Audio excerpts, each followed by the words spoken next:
এ পর্যায়ে জানব নবী করিম সাল্লাল্লাহু আলাইহি ওয়া আলিহি ওয়াসাল্লামকে শিয়াবে আবি তালিব অথবা শিয়াবে আবু হাশিমে 3 বছর বন্দি করে রাখা হয়েছিল, তাদেরকে বয়কট করা হয়েছিল।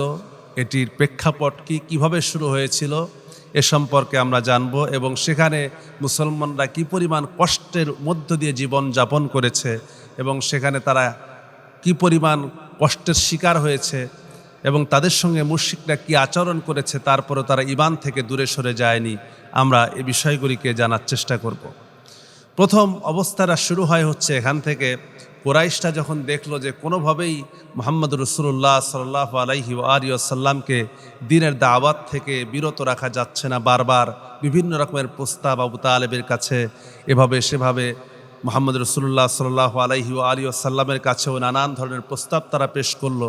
এই সকল প্রস্তাব পেশ করেও যখন কোনো লাভ হলো না এবং দিন দিন মুসলমানদের সংখ্যা বৃদ্ধি পেতে লাগলো, হাবশায় হিজরত করলো, সেখান থেকে ফিরিয়ে আনার জন্য কুরাইশরা চেষ্টা করলো, সেখানেও তারা ব্যর্থ হয়ে যখন ফিরে এলো তখন তাদের একমাত্র চিন্তা হলো যে কোনো মূল্যে যে কোনোভাবে আমরা সকলে মিলে মুহাম্মদ রাসূলুল্লাহ সাল্লাল্লাহু আলাইহি ওয়া আলিহি ওয়াসাল্লামকে হত্যা করব। এই সিদ্ধান্তে তারা চূড়ান্ত বৈঠক করল এবং এই বৈঠকে তাদের সিদ্ধান্ত হলো যে আমরা তাকে ধোকায় ফেলে হত্যা করব অথবা অন্য কোনো গোষ্ঠীর মাধ্যমে, অন্য কোনো জাতির মাধ্যমে, কুরাইশ ছাড়া অন্য কোনো সম্প্রদায়ের মাধ্যমে, অন্য কোনো গোত্রের মাধ্যমে তাদেরকে অর্থ দিয়ে, টাকা দিয়ে, পয়সা দিয়ে আমরা তাকে হত্যা করিয়ে নেব, তাকে দুনিয়া থেকে বিদায় করে দেব। এটি হচ্ছে তাদের প্ল্যান। এবং তারা সরাসরি যে আবু তালিবকে যায় বলল যে আপনি যদি মুহাম্মদ রাসূলুল্লাহ সাল্লাল্লাহু আলাইহি ওয়া আলিহি ওয়াসাল্লামকে যদি এই দাওয়াতের কাজে যদি বাধা না দেন, তিনি আমাদের মধ্যে যে বিভেদ তৈরি করছেন, সম্পর্ক নষ্ট করছেন, এই কাজে যদি আপনি তাকে বাধা না দেন তাহলে আমরা তাকে যে কোনো পদ্ধতিতে, যে কোনো মূল্যে তাকে দুনিয়া থেকে বিদায় করে দেব, তাকে হত্যা করে দেব। এই কথা শোনার সঙ্গে সঙ্গে আবু তালিব তিনিও নিজেও পেরেশান হয়ে গেলেন যে যেহেতু তারা প্রতিজ্ঞাবদ্ধ হয়েছে, এতদিন পর্যন্ত তারা কখনো হাতে হাত রেখে প্রতিজ্ঞাবদ্ধ হয় নাই মুহাম্মদ সাল্লাল্লাহু আলাইহি ওয়া আলিহি ওয়াসাল্লামকে হত্যার ব্যাপারে, কিন্তু এবার তারা প্রতিজ্ঞাবদ্ধ হয়েছে। তো আবু তালিব দেখলেন যে রাসূল করিম সাল্লাল্লাহু আলাইহি ওয়া আলিহি ওয়াসাল্লামকে তারা যেভাবে করে হত্যার জন্য উদ্গ্রীব হয়েছে, এই অবস্থা দেখে তিনি বনু হাশিম এবং বনু মুত্তালিব তিনি তাদেরকে আবু তালিবের সামনে একত্রিত হওয়ার জন্য নির্দেশ দিলেন। এই নির্দেশ পেয়ে বনু হাশিম এবং বনু মুত্তালিব তারা আসলো আবু তালিব দুই বংশের সকলের কাছে এবং তাদের কাছে ওয়াদা নিলেন যে তারা যেন মুহাম্মদ সাল্লাল্লাহু আলাইহি ওয়া আলিহি ওয়াসাল্লামকে তারা বাঁচানোর জন্য, অর্থাৎ তাকে রক্ষা করার জন্য, হেফাজত করার জন্য তারা যেন প্রতিজ্ঞাবদ্ধ হয়। একদিকে বনু হাশিম এবং বনু মুত্তালিব তারা বংশীয় কারণে তারা সকলেই মুহাম্মদ সাল্লাল্লাহু আলাইহি ওয়া আলিহি ওয়াসাল্লামকে হেফাজত করার জন্য, তারা বংশীয় মর্যাদা রক্ষার জন্য তারা প্রস্তুতি নিল। যারা মুসলমান হয়নি আর যারা মুসলমান হয়েছিল তারা তো ইমানি শক্তি থেকে রাসূল করিম সাল্লাল্লাহু আলাইহি ওয়া আলিহি ওয়াসাল্লামকে রক্ষা করার জন্য তারাও প্রস্তুতি নিল। কিন্তু রাসূল করিম আব্দুল মুত্তালিবের বংশের মধ্যে শুধুমাত্র ছিল আবু লাহাব, যে এই সভায় আসলো না এবং এই সভা বর্জন করে চলে গেল। তো আবু তালিব এরপরে তিনি রাসূল করিম সাল্লাল্লাহু আলাইহি ওয়া সাল্লাম বনু হাশিম এবং বনু মুত্তালিবকে নিয়ে সেখানে তারা শিয়াবে আবু তালিবে প্রবেশ করলেন। শিয়াব বলা হয় দুই পাহাড়ের মধ্যবর্তী খোলা জায়গাকে, এবং এটাকে একটা ঘাঁটি বা একটা জায়গার নাম। এটি ছিল বনু হাশিমের অবস্থান, এজন্য এটাকে ওই সময় শিয়াবে বনু হাশিম বলা হতো, শিয়াবে ইউসুফও ডাকা হতো। বর্তমানে এই জায়গার নাম হচ্ছে শিয়াবে আলী। এই স্থান বাইতুল্লাহ থেকে প্রায় 1 কিলোমিটার দূরত্বে পূর্ব দিকে গুররা সড়কের ডানে অবস্থিত, বর্তমান গুররা সড়কের ডানে অবস্থিত। এবং যতদিন পর্যন্ত তারা বনু হাশিম এবং বনু মুত্তালিব তারা প্রতিজ্ঞা করলো যতদিন পর্যন্ত আমাদের একজন ব্যক্তিও জীবিত থাকবে ততদিন পর্যন্ত আমরা কোনো সন্ত্রাসীকে, কোনো মুশরিককে, কোনো কুরাইশকে মুহাম্মদ সাল্লাল্লাহু আলাইহি ওয়া আলিহি ওয়াসাল্লামের কাছে ঘেঁষতে দেব না। কিন্তু এদিকে কুরাইশরা যখন এই অবস্থা দেখলো তখন তারা চিন্তায় পড়ে গেল যে তারা ভাবতেও পারেনি যে বনু হাশিম এবং বনু মুত্তালিব সকলে একত্রিত হয়ে মুহাম্মদ সাল্লাল্লাহু আলাইহি ওয়াসাল্লামকে তারা রক্ষা করবে এবং রক্ষার জন্য তারা একত্রিত হয়ে যাবে। তো তারা যখন একত্রিত হলো একত্রিত হওয়ার পরে তখন এই কুরাইশরা এবং আবু জেহেল সহ তারা সকলেই ষড়যন্ত্র করে তাদেরকে এই রসুল করিম সাল্লাল্লাহু আলাইহি ওয়া সাল্লাম সহ বনু হাশিম এবং বনু মুত্তালিবকে তারা বয়কট করলো, সামাজিকভাবে তারা বয়কট করলো। এবং এই শিয়াবের মধ্যেই, যে শিয়াব থেকে অর্থাৎ এই ঘাঁটি থেকে তারা কেউ বের হতে পারবে না, দুই পাহাড়ের মধ্যে তারা বন্দী থাকবে। তো এক বর্ণনা মতে খাউফ বিন কিনানা ওয়াদির মুহাসসাবের অপর নাম, এখানেই রয়েছে মসজিদুল খাইফ, অর্থাৎ এই জায়গাতেই, অর্থাৎ যেখানে শিয়াব, এই শিয়াবের জায়গাতে রয়েছে খাইফু বানি কিনানা, এবং এখানে বর্তমানে মসজিদুল খাইফ রয়েছে। এখানে গিয়ে হাজিরা সাধারণত 8 জিলহজ জোহর, আসর, মাগরিব, এশা, ফজরের নামাজ আদায় করে, এবং 9 জিলহজ খাইফ মসজিদ থেকে তারা আরাফাতের দিকে রওনা হয়। তো এইখানে যখন তারা অবস্থান করলো, তাদের সঙ্গে তারা কয়েকটি বিষয়ে তারা কুরাইশরা প্রতিজ্ঞা করলো, অর্থাৎ কুরাইশরা বলতে মক্কার মুশরিকরা, তারা বলল যে তাদেরকে বয়কট করলাম, তাদের সঙ্গে আমাদের আজকে থেকে আর কোনো ধরনের সম্পর্ক থাকবে না। এবং লিখিত চুক্তিপত্রের মাধ্যমে অঙ্গীকারবদ্ধ হয়ে একটি লিখিত চুক্তি লিখলো, যেখানে তারা এই সন্ধিগুলি লিখলো যে তাদেরকে কিভাবে বয়কট করা হবে। 1 নম্বরে ছিল তাদের সঙ্গে কোনো ধরনের সম্পর্ক করা যাবে না, কোনো বৈবাহিক সম্পর্ক হবে না, তাদের সাথে কোনো বেচাকিনা করা যাবে না, তাদের সঙ্গে কোনো উঠবস করা যাবে না, তাদের ঘরে যাওয়া যাবে না, তাদের কাউকে ঘরে নিয়ে আসা যাবে না, তাদের সঙ্গে কোনো সন্ধি করা যাবে না, কোনো দয়া দেখানো যাবে না, তাদের কাছে কোনো খাবার পৌঁছানো যাবে না। এক কথায় সামাজিকভাবে খাদ্য, বস্তু, বস্ত্র, শিক্ষা, চিকিৎসা, বাসস্থান, মানুষের মৌলিক অধিকার বলতে যা বুঝায় সমস্ত মৌলিক অধিকার থেকে এই শিয়া বনু হাশেম, বনু মুত্তালিব এবং রসুল করিম সাল্লাল্লাহু আলাইহি ওয়া সাল্লামের সঙ্গে যারা মুসলমান হয়েছিল তাদেরকে তারা বয়কট করল।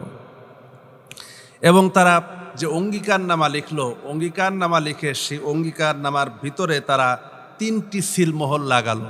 সিলমোহর লাগানোর পরে তারা সেটিকে যেন এটি নষ্ট না হয়ে যায়, এবং এটি যেন সবাই দেখতে পায় যে তাদের সঙ্গে কি আচরণ করা হবে এবং তাদের সঙ্গে কি ব্যাপারে আমরা ঐক্যবদ্ধ হয়েছি, এটি যেন সবাই জানতে পারে। এই জন্য এইটাকে তারা কাবার দেওয়ালে কাবার লটকে দিল এবং কাবায় ঝুলিয়ে দিল, যেন এর বিপরীত কেউ করতে সাহস না করে। তো রসুল করিম সাল্লাল্লাহু আলাইহি ওয়া সাল্লাম, বনু আবু তালিব, বনু হাশিম, বনু মুত্তালিব সকলেই শিয়াবে আবি তালিবে প্রায় 1 দিন না 2 দিন না 3 বছর পর্যন্ত এই অবস্থার মধ্যে ছিলেন। শুধুমাত্র হজ্জের মৌসুমে তাদেরকে বের হওয়ার জন্য সুযোগ দেওয়া হতো, আর বিশেষ করে মুহররম, রজব, জুলকাদ, জুলহাজ, এই 4 মাস হারাম মাসে তাদেরকে কিছুটা সুবিধা দেওয়া হতো, তবে খুব বেশি না। এবং এইখানে তারা এই শিয়াবে আবি তালিবে বন্দী থাকা অবস্থায় অনেকে মৃত্যুবরণ করেন, অনেকে দুনিয়া থেকে বিদায় হয়ে যান। একবার ওয়ালিদ ইবনে মুগিরা কুরাইশদের মাঝে ঘোষণা করলো যে অবরুদ্ধদের কাউকে বাজার থেকে কিছু কিনতে দেখলে তোমরা দাম বৃদ্ধি করে দেবে।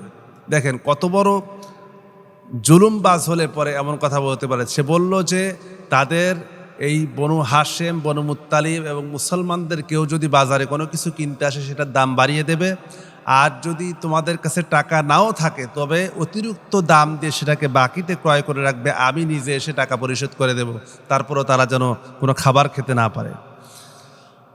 তো একবার হুজুরের চাচা আব্বাস বিন আব্দুল মুত্তালিব খাদ্য কেনার জন্য বাজারে বের হলেন। অত্যন্ত ক্ষুধার তাড়নায় তিনি খাবার কেনার জন্য বাজারে বের হয়েছেন, এবং আবু জেহেল তাকে দেখে ফেলল, দেখেই তাকে প্রহার করতে আরম্ভ করে দিল, তাকে আঘাত করল। উম্মুল মুমিন হযরত খাদিজা কুবরা রাদিয়াল্লাহু তাআলা আনহা জামা বিন আসাদের কাছে সংবাদ পাঠিয়ে বলেন, আবু জেহেল আমাদেরকে কিছু কিনতে দেয় না, তুমি তাকে একটু বকা দিয়ে দিও। তখন সে যেহেতু প্রভাবশালী ছিল, আবু জেহেলকে সে কিছু কথা শুনিয়ে দিল। তারপর থেকে আবু জেহেল আর এমনটি ওইভাবে করেনি। এমনকি ক্ষুধার তাড়নায় ছটফট করতে করতে ছোট্ট ছোট্ট শিশুরা পর্যন্ত তাদেরকে বন্দি করে রাখা হয়েছে। ক্ষুধার তাড়নায় এত বেশি কান্নাকাটি করতো, ইতিহাস লিখেছে যে তারা দূর থেকে তাদের চিৎকারের চেঁচামেচির আওয়াজ শোনা যেত। খাবার না পেয়ে অনেক শিশু সেখানে ইন্তেকাল করেছে, দুনিয়া থেকে বিদায় হয়ে গিয়েছে। এমনকি যখন এই শিশুরা কান্নাকাটি করত, কাবা ছিল 1 মাইল দূরে, সেখান থেকে পর্যন্ত শিশুদের চিৎকারের আর্তনাদের আওয়াজ শোনা যেত। আর সে আওয়াজ শুনে কুরাইশরা অর্থাৎ মুশরিকরা তারা ঠাট্টা বিদ্রুপ করত, হাসি তামাশায় ঢলে পড়তো, একজন আরেকজনের গায়ে ঢেলে পড়তো যে তার কি মজাটা নিত তাদের কষ্ট দেখে। আজকে যখন মুসলমান গাজায় মুসলমান ভাইদেরকে তাদের রক্ত নিয়ে হোলি খেলা হচ্ছে, সারা পৃথিবীব্যাপী মুসলমানদের রক্ত নিয়ে হোলি খেলছে যারা, আজকে তাদেরকে আমরা বাংলাদেশের মুসলমানরা আমরা কেমন মুসলমান যে এই যে বর্তমানে খেলা চলছে, যারা ইহুদিদের সাপোর্টার, যারা অমুসলিমদের সাপোর্টার, তাদের পক্ষ নিয়ে আজকে আমরা মুসলমানরা মুসলমান ঘরের সন্তান হয়ে তাদেরকে নাচানাচি করছি। আমার তো মনে হয় যে যখন দজ্জাল চলে আসবে, দজ্জাল এসে যদি সে নিজেকে এভাবে করে প্রমোট করে, আজকে যেমন আর্জেন্টিনার মেসিকে নিয়ে আমরা যেভাবে করে লাফালাফি করছি, একজন ইহুদিকে নিয়ে এবং অমুসলিমকে নিয়ে, যারা ইসলামের চূড়ান্ত দুশমন তাদেরকে নিয়ে আমরা যেভাবে করে লাফালাফি করছি, আমার তো মনে হয় যদি এখন দজ্জাল চলে আসে এবং সে কোনো কিছু আচমকা কোনো কিছু দেখিয়ে দেয়, তাহলে এই মুসলমানরা যে তাদেরকে দজ্জালকে যে প্রভু মানবে না বা তাকে স্বীকার করে নেবে না, এতে কি বিশ্বাস আছে? এবং এটি প্রমাণ করে যে আজকে আমাদের অবস্থান কোথায় চলে গিয়েছে। হযরত সাদ বিন আবু ওয়াক্কাস রাদিয়াল্লাহু তাআলা আনহু, তিনিও ছিলেন এই শিয়াবে আবি তালিবের বন্দী। তিনি বলেন যে আমি একদিন এত বেশি ক্ষুধার তাড়নায় আমি রাতের বেলা হাঁটার সময় আমার পায়ের নিচে কিছু পড়ে যায়, আমি জানি না কি পড়েছিল, এটাকে আমি একটু নরম দেখে এটাকে উঠিয়ে মুখে নিয়ে আমি খেয়ে ফেলি। আমি আজও পর্যন্ত বলতে পারবো না আমি যে কি খেয়েছিলাম। আরেকদিন প্রস্রাবের করার জন্য আমি বের হয়েছি, তো তখন দেখলাম যে এক জায়গায় উটের চামড়া পড়ে আছে, শুকনা চামড়া। সেই চামড়া এনে আমি সেটাকে পুড়িয়ে সেটাকে গুঁড়া করে পানি দিয়ে মিশ্রিত করে খেয়ে দিয়েছি। একটি মানুষ চামড়া পুড়িয়ে পানি দিয়ে গুলায় খায় কখন? যখন তার কিছুই থাকে না, জীবন বাঁচানোর শেষ সম্বলটুকু যখন কিছুই থাকে না, তখন এই অবস্থা হয়ে যায়। তো এভাবে করে নবী করিম সাল্লাল্লাহু আলাইহি সাল্লামকে তারা কষ্ট দিয়েছে। শুধু তাই নয়, আবু তালিব নবী করিম সাল্লাল্লাহু আলাইহি সাল্লামকে রক্ষার জন্য তিনি খুব পেরেশান থাকতেন সবসময়। তো নবী যখন রাতের বেলা ঘুমানোর সময় হতো, ঘুমানোর সময় আবু তালিব সকলকে দেখিয়ে রাসূল করিম সাল্লাল্লাহু আলাইহি সাল্লামকে এক জায়গায় শুইয়ে দিতেন। যখন সকলে ঘুমিয়ে পড়তো, ঘুমিয়ে পড়ার পরে আবু তালিব তিনি তার কোনো এক সন্তানকে, জাফরকে অথবা আলীকে অথবা আকিলকে বলতেন যে মুহাম্মদ সাল্লাল্লাহু আলাইহি ওয়াসাল্লামের বিছানায় যে শও, এবং সেই বিছানা থেকে রসুলকে আলাদা বিছানায় সরিয়ে রাখতেন। যদি কোনো শত্রু যদি আক্রমণ করে, সেটা যেন সেখানে অন্ধকারে সেখানে আক্রমণ করলে তার নিজের সন্তান মরে যাক বা শহীদ হয়ে যাক, তাতে তার কোনো আফসোস নাই, কিন্তু মুহাম্মদ সাল্লাল্লাহু আলাইহি ওয়াসাল্লামকে এভাবে করে তিনি হেফাজত করেছেন, রক্ষা করেছেন। এইভাবে করে প্রায় 3টি বছর তাদেরকে কষ্ট দেওয়া হয়েছে।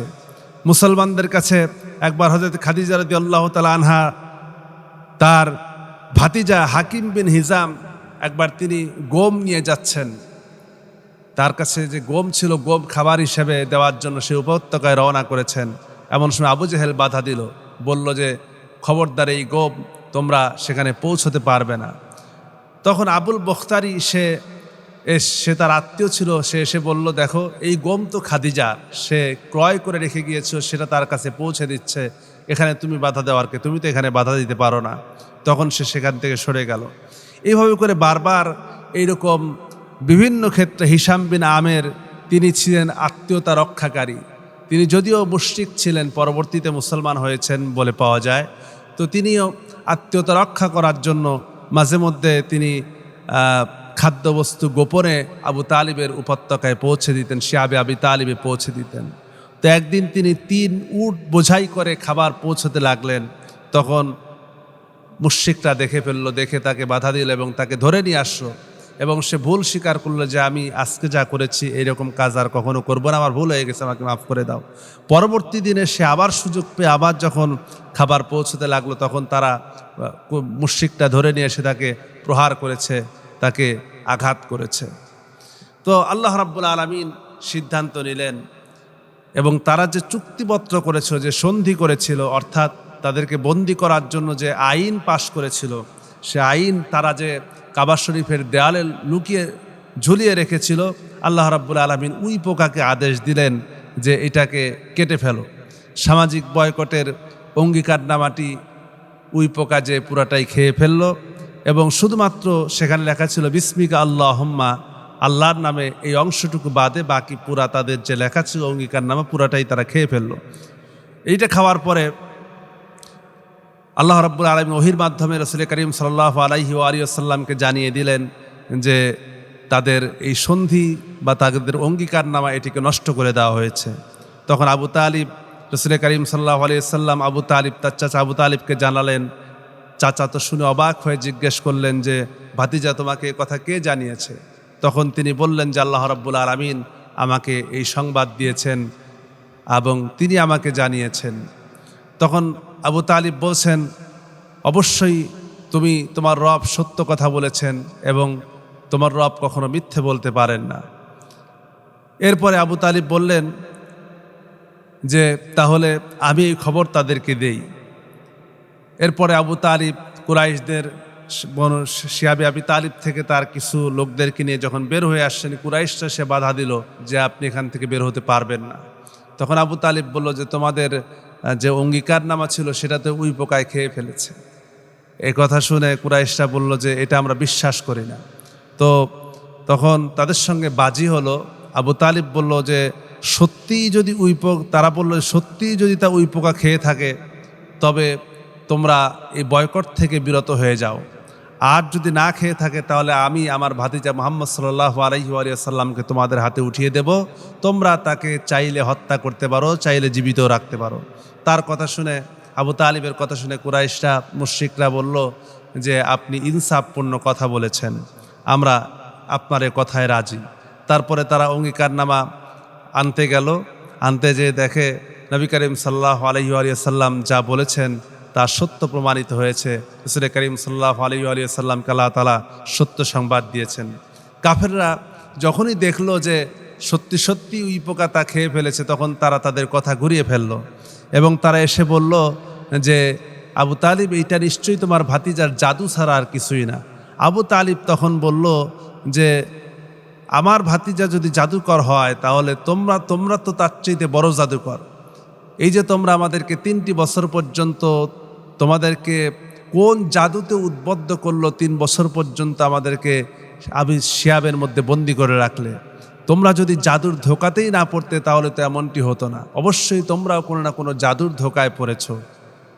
তখন এ কথা শুনে কুরাইশরা লজ্জিত হলো এবং তারা সেখান থেকে মাথা নিচু করে চলে গেল। তো এইভাবে করে আল্লাহ রাব্বুল আলামিন মুসলমানদেরকে একের পর এক বিভিন্নভাবে কষ্ট দেওয়া হয়েছে। রাসূল করিম সাল্লাল্লাহু আলাইহি ওয়া সাল্লাম এবং সাহাবায়ে কেরাম শিয়াবে আবি তালিব থেকে বের হয়ে আসেন। বের হয়ে আসার পরে কয়েকদিনের মধ্যে আরেকটা ঘটনা ঘটল যে তারা, আবু জাহেল এখন বেপরোয়া হয়ে গেল। বেপরোয়া বলতে, যখনই মক্কায় কোনো ব্যবসায়ী আসতো বা কেউ নিরীহ মানুষকে পেত, সে তখন তার উপরে চড়াও হতো, তাকে কষ্ট দেওয়ার জন্য সে উঠে পড়ে লাগতো। তা আরশি শব্দটি, আরশি নামে এক ব্যক্তি, সে এসেছে মক্কায় উট বিক্রি করার জন্য, মক্কায় নিয়ে আসে।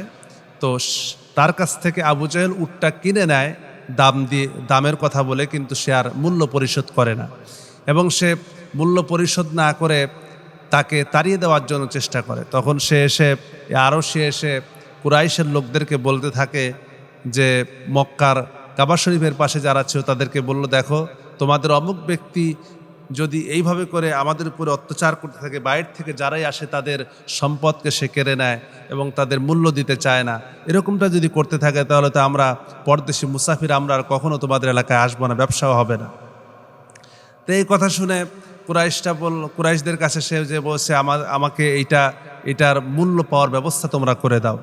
তখন তারা দেখলো যে সুযোগ একখান পাওয়া গেছে মুহাম্মদ সাল্লাল্লাহু আলাইহি ওয়াসাল্লামকে অপমান করার জন্য। তারা বলল যে ওই যে দেখো কাবার অমুক জায়গায় একজন লোক দাঁড়িয়ে নামাজ পড়ছেন বা তার রবের ইবাদত করছেন, তাকে যে বলো সে তোমার এই মূল্য আদায় করে দেবে। তখন তাদের উদ্দেশ্য ছিল যে রসুল ওই ব্যক্তিকে নিয়ে ঠাট্টা করা এবং রসুল করিম সাল্লাল্লাহু আলাইহি ওয়া সাল্লামকে নিয়ে ঠাট্টা করা। তখন সেই লোকটি চলে গেল এবং যে বলছে যে আপনি আপনার কাছে এই কুরাইশরা আমাকে পাঠিয়েছে যে আমার উটের মূল্য, আবুল হাকাম সে আমাকে উটের মূল্য দিচ্ছে না, আপনি যদি একটু সেটা ফিরিয়ে দিতেন বা ফিরিয়ে দেওয়ার জন্য চেষ্টা করতেন। রসুল করিম সাল্লাল্লাহু আলাইহি ওয়া সাল্লাম তিনি তো সবসময় মজলুমের সঙ্গ দিতেন, মজলুমের পাশে দাঁড়াতেন, অত্যাচারীর পাশে দাঁড়াতেন, অভাবীদের পাশে দাঁড়াতেন। তো রসুল করিম সাল্লাল্লাহু আলাইহি ওয়া সাল্লাম তিনি তার কথা শুনে সঙ্গে সঙ্গে তিনি দাঁড়িয়ে গেলেন এবং তার সঙ্গে চলতে আরম্ভ করলেন। আবু জেহেলের বাড়ির দিকে যখন রওনা করেছে, কুরাইশরা পিছন থেকে আরেকজনকে পাঠিয়ে দিছে যে যায় দেখো কি অবস্থা হয়, কুরাইশ আবু জেহেল মুহাম্মদের সাথে কি ব্যবহার করে দেখে এসে আমার খবর দাও, আমাদেরকে খবর দাও, আমাদেরকে জানাও। নবী করিম সাল্লাল্লাহু আলাইহি ওয়াসাল্লাম আবু জেহেলের দরজার সামনে দাঁড়িয়েছেন, টোকা দিয়েছেন। হুজুরের গলার আওয়াজকে আল্লাহ পাক এতটা গম্ভীর করে দিয়েছেন যে তাকে দরজায় টোকা দিয়ে বলছেন, আবুল হাকাম বাইরে আসো, বা তার নাম তো হচ্ছে আমরকে বললেন তুমি বাইরে আসো। আবু জেহেল দরজা খুলে বাইরে আসলো এবং তার চেহারার ভিতরে তখন ভীতি প্রকাশ পাচ্ছিল। নবী করিম সাল্লাল্লাহু আলাইহি ওয়াসাল্লাম তাকে এমনভাবে বললেন যে আতি হাদার রাজুল হাক্কাহু, প্রাপ্য ব্যক্তিকে তার অধিকার ফিরিয়ে দাও। সঙ্গে সঙ্গে তার অধিকার ফিরিয়ে দেওয়ার জন্য আবু জেহেল বলল, ঠিক আছে আপনি একটু দাঁড়ান, আমি এখনই ভিতরে যাচ্ছি, নিয়ে আসতেছি। আবু জেহেল আর অপেক্ষা না করে ভিতরে গেল এবং টাকা নিয়ে সে মূল্য পরিশোধ করে দিল। রাসূল করিম সাল্লাল্লাহু আলাইহি ওয়াসাল্লাম আরশের দিকে তাকিয়ে বললেন যে আল হাক্কু বিশাআনিক, তুমি এবার নিজের কাজে চলে যাও। তো কুরাইশরা যে ব্যক্তিকে পাঠিয়েছিল তামাশা দেখার জন্য, সে দৌড়াতে দৌড়াতে এসে বলল যে হায় হায়, কি দেখলাম, তোমরা কি জানো আজকে কি ঘটেছে? তোমরা যে মুহাম্মদ সাল্লাল্লাহু আলাইহি ওয়াসাল্লামকে পাঠালে আবু জেহেলের কাছে, এখানে যাওয়ার পরে আবু জেহেল তাকে একটু উত্তম মাধ্যম দেবে, বাজে কথা শোনাবে, গালমন্দ করবে, বিভিন্ন কথা বলবে, অথচ দেখলাম যে আবু জেহেল ঘর থেকে বের হলো, তার মুখমণ্ডল বিবর্ণ হয়ে গিয়েছে, চেহারার ভিতরে ভীতির ছাপ। এটা দেখে এরপরে মুহাম্মদ সাল্লাল্লাহু আলাইহি ওয়াসাল্লাম তাকে বললেন যে এক্ষুনি তার পাওনা পরিশোধ করে দাও। সে চলে গেল এবং পাওনা নিয়ে সে পরিশোধ করে দিল। কিছুক্ষণ পরে যখন আবু জেহেল আসার পরে বলছে যে আপনি এই কাজ করেছেন, আমরা তো পাঠিয়েছিলাম যে আপনি মুহাম্মদ সাল্লাল্লাহু আলাইহি ওয়াসাল্লামকে অপমান করবেন, তাকে লাঞ্ছিত করবেন, এজন্য আপনাকে পাঠিয়েছি। যখন আবু জেহেল বলছে দেখো যে সে যখন আমার দরজার সামনে দাঁড়ালো, তার কথা, তার গাম্ভীর্য, তার কথার ভিতরে এত ওজন ছিল যে আমার ভিতরে ভয় ধরে গিয়েছে, এবং তার চেহারার দিকে যখন তাকালাম আমি নিজেকে সামাল দিতে পারি নাই, সহ্য করতে পারি নাই, ভয়ে আমি তার মূল্য পরিশোধ করে দিয়েছি। এই ছিল রাসূল করিম সাল্লাল্লাহু আলাইহি ওয়াসাল্লামের ব্যক্তিত্ব, তার গাম্ভীর্য। তো একবার রুকানা নামে একজন ব্যক্তি ছিল, রুকানা বিন আবদে ইয়াজিদ। সে মক্কার ভিতরে সবচেয়ে বড় কুস্তিগির। সে পরবর্তীতে মুসলমান হয়েছিল, তবে মাঝখানে কিছু ব্যাপার রয়েছে। এই কুস্তিগির একবার রাসূল করিম সাল্লাল্লাহু আলাইহি ওয়াসাল্লামের সঙ্গে সাক্ষাৎ হয় এবং তাকে বলল, আল্লাহ রাসূল তাকে বলল, ইয়া রুকানা আলা তাত্তাকিল্লাহ ওয়া তাকবালু মা আদউকা ইলাই, তুমি কি আল্লাহকে ভয় করো না? এবং আমি তোমাকে যে পথের আহ্বান জানাচ্ছি তুমি কেন সেটাকে গ্রহণ করছো না? রুকানা বলল যে আপনি যা বলেছেন তা সত্য প্রমাণ পেলে অবশ্যই আপনার অনুগত্য করবো, আপনার অনুসরণ করবো। রাসূল করিম সাল্লাল্লাহু আলাইহি ওয়াসাল্লাম বললেন, আফারাআইতা ইন সরাഅতুকা আতা'লাম আন্না মা আকুলু হাক্ক, আমি যদি তোমাকে কুস্তিতে হারিয়ে দেই তবে কি তুমি আমার কথা সত্য বলে বিশ্বাস করবে? তখন রুকানা বলছে, মনে মনে ভাবছে যে আমি আজ পর্যন্ত মক্কার ভিতরে কেউ আমাকে কুস্তিতে হারাতে পারে নাই, এক আছাড় দিয়ে সকলকে ফেলে দিয়েছে, আর আজকে মুহাম্মদ সাল্লাল্লাহু আলাইহি ওয়াসাল্লাম আসছে আমাকে কুস্তিতে হারানোর জন্য, এটা তো কখনোই সম্ভব না, আমি তাকে প্রথমবারই শেষ করে দেব।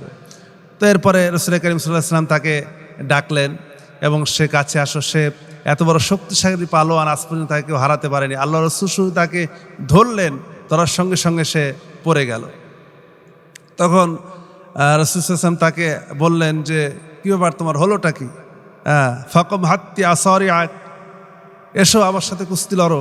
এবার সে আবার দ্বিতীয়বারে কুস্তি লড়ার জন্য অগ্রসর হলো। আল্লাহ রাসূল তাকে আবার আছাড় দিলেন, সে শরীরের উপরে কোনো নিয়ন্ত্রণ রাখতে পারলো না। তৃতীয়বারে আবার বলল যে আবার আসো। মুহাম্মদ সাল্লাল্লাহু আলাইহি ওয়াসাল্লাম আবার তাকে ধরে আছাড় মারলেন, সে পড়ে গেল। তখন রাসূল করিম সাল্লাল্লাহু আলাইহি ওয়াসাল্লাম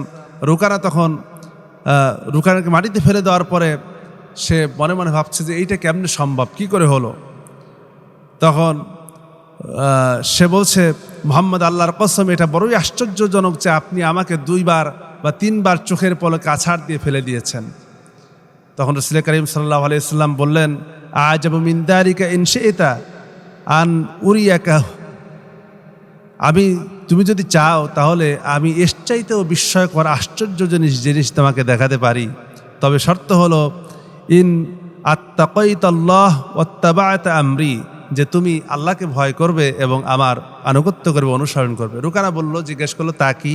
তখন রাসূল করিম সাল্লাল্লাহু আলাইহি ওয়াসাল্লাম বললেন, আদউ লাকা হাদিহি শাজারাহ আল্লাতী তারা ফাতাআতিনি, ওই যে তোমাকে দেখানোর জন্য আমি তোমার সামনে যে গাছটা দেখতে পাচ্ছ সেই গাছকে ডাকবো আর সেই গাছটি আমার কাছে চলে আসবে। রাসূল করিম সাল্লাল্লাহু আলাইহি ওয়াসাল্লামের একটা মুজিজা ছিল, তিনি গাছকে ইশারা করলেন, গাছ রাসূলের সামনে এসে সিজদায় পড়ে গেল। এবার রাসূল করিম সাল্লাল্লাহু আলাইহি ওয়াসাল্লাম আমার গাছকে বলে, ইরজি ইলা মাকানিক, তুমি তোমার জায়গায় ফিরে যাও। গাছ আবার তার জায়গায় ফিরে গেল। রোকানা তো এটা দেখে অবাক হয়ে গেল যে এটা কেমনে সম্ভব, এটা হলোটা কি। তখন সে ওখান থেকে নিজ গোত্রের কাছে গেল, যে বলল যে আমি আমার জীবনে বহু জাদুকর দেখেছি, এইরকম জাদুকর আর পৃথিবীর সমস্ত জাদুকর যদি তার মোকাবেলায় দাঁড় করায় দাও তবুও কোনো জাদুকর তার সঙ্গে পারবে না, এত বড় জাদুকর সে। তো কিন্তু কিছুদিন পরে সে মুসলমান হয়েছিল এবং আল্লাহ রাব্বুল আলামিন তাকে ঈমান দান করেছিলেন, আর তার মাধ্যমে ইসলামের শক্তিকে আল্লাহ রাব্বুল আলামিন শক্তিশালী করেছিলেন। তো আমরা দেখলাম যে এত কষ্ট নির্যাতন ইসলাম কবুল করার কারণে, ইসলাম মানার কারণে রসুলকে দেওয়া হয়েছে। আবু তালিব কষ্ট সহ্য করেছেন এবং তার কিছুদিন পরেই সামনে যে বিষয়টি আসবে, আল্লাহ রসুল এই যে এত কাল পর্যন্ত আবু তালিব প্রতিটি ক্ষেত্রে রসুলকে হেফাজত করেছেন, সে আবু তালিব ইন্তেকাল করবেন। সামনে ইন্তেকালের পরে রসুলের জীবনের সবচেয়ে কষ্টের সময়টা আসবে, সেই কষ্টের সময় সম্পর্কে আমরা আগামী পর্বে আলোচনা করব। আল্লাহ সুবহানাহু ওয়া তাআলা আমাদেরকে ঈমানের ক্ষেত্রে ধৈর্যশীল হওয়ার, প্রতিটি ক্ষেত্রে যেন ধৈর্য ধারণ করতে পারি, ঈমান রক্ষার ক্ষেত্রে যেন ধৈর্যের পরিচয় দিতে পারি। যত বিপদ আপদ মুসিবত আসুক না করে, এখান থেকে আমাদের সবচেয়ে বড় শিক্ষা হলো এটাই যে আমাদেরকে ধৈর্যের পরিচয় দিয়ে মোকাবেলা করে আমাদেরকে সামনে এগিয়ে যেতে হবে। আল্লাহ পাক সেই তৌফিক আমাদেরকে দান করুক। ওয়া মা আলাইনা ইল্লাল বালাগ। আসসালামু আলাইকুম ওয়া রাহমাতুল্লাহি ওয়া বারাকাতুহু।